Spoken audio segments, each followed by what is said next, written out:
आज हम बात करेंगे ब्रोंकोपल्मोनरी सेगमेंट्स और ब्रोंकोवास्कुलर सेगमेंट के बीच के डिफरेंस के बारे में।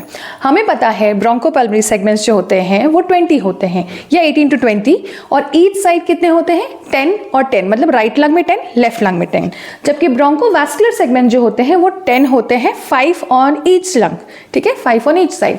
अच्छा, तो अब ये जो मैं इस डायग्राम में आप देख रहे हैं ये दो ब्रोंकोपल्मोनरी सेगमेंट्स हैं। तो पहले सेगमेंट में आपने क्या देखा कि एक ब्लू कलर की लाइन पास हो रही है, ये है सेगमेंटल ब्रोंकस। सेगमेंटल ब्रोंकस, उसके बगल में जा रही पर्पल कलर की line, that is segmental artery, pulmonary artery की ब्रांच। इसके इस साइड देखेंगे तो हमें दिखेंगे ये दो वेसल्स जो कि है ब्रोंकियल वेसल्स, ब्रोंकियल आर्टरी और ब्रोंकियल वेन। ये क्या कर रही है, ब्रोंकियल आर्टरी टिश्यू के, लंग के टिश्यू को सप्लाई कर रही है, ब्रोंकियल वेन उसे ड्रेन कर रही है। ठीक है, हमने क्या चीज नहीं देखी, इस एक सेगमेंट में क्या एब्सेंट है, इस एक सेगमेंट में एब्सेंट है इंटरसेगमेंटल वेन, यानी पल्मोनरी वेन की ट्रिब्यूटरी नहीं होती है, पल्मोनरी वेन की ट्रिब्यूटरी नहीं होती है।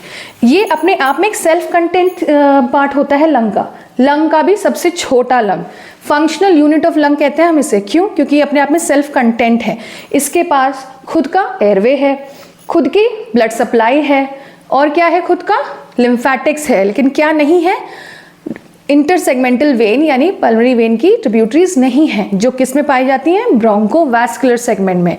तो अगर हम दोनों के बीच में डिफरेंस करें तो ब्रोंकोवास्कुलर सेगमेंट जो होता है वो लंग का वो वाला पार्ट होता है जो एक सेगमेंटल ब्रोंकस के साथ साथ पूरी ब्लड सप्लाई लेके चलता है। ठीक है, उसके पास खुद की पूरी ब्लड सप्लाई होती है एज अ होल, जबकि यहाँ पर ऐसा नहीं है। एक सेगमेंट में, एक ब्रोंकोपल्मोनरी सेगमेंट में there is no tributary of pulmonary veins, right. और ब्रोंकोपल्मोनरी सेगमेंट लंग का वो सबसे छोटा टिश्यू होता है जो किसी डिजीज से अफेक्ट हो, किसी डिजीज से उसको कुछ प्रॉब्लम हो सके हो, ठीक है, दैट इज द ब्रोंकोवास्कुलर सेगमेंट। और ब्रोंकोपल्मोनरी सेगमेंट तो हमें पता है सर्जन्स के लिए काफी इंपॉर्टेंट है। इवन इफ वी रिसेक्टेड, क्योंकि एज अ होल है, राइट, इसको रिसेक्ट भी करेंगे तो लंग के दूसरे सेगमेंट्स को फर्क नहीं पड़ेगा। तो हमने देखा इंटरसेगमेंटल वेन्स, तो एक इंटरसेगमेंटल वेन्स दो सेगमेंट्स को सप्लाई, एक से ज्यादा सेगमेंट को सप्लाई करती है, राइट, जबकि एक सेगमेंटल आर्टरी सिर्फ एक सेगमेंट का पार्ट होती है। सो ये है about bronchopulmonary segment and bronchovascular segment.